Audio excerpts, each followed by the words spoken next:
Hello everyone. So in today's video, I will talk about daycare receipts. If you want to create a new daycare receipt, go to the patient's profile, make the payment and save it. Right now, I won't save a new one, but I'll show you an example of a previous receipt. This is how the daycare receipt looks like. When you print it, you'll get a copy of the receipt.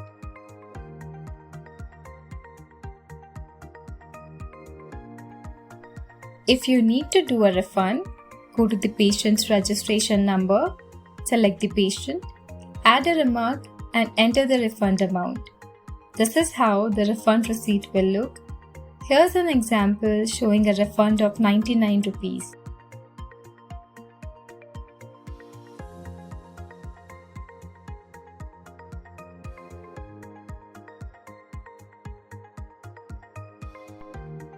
Next is the daycare discount. If you want to give a discount, enter the patient's registration number, select the doctor and provide the reason for the discount. For example, a discount of 1000 rupees given by Dr. Aarogya Singh. Once you fill in the details, you can save the record. After saving, you'll be able to view the discount entry as well.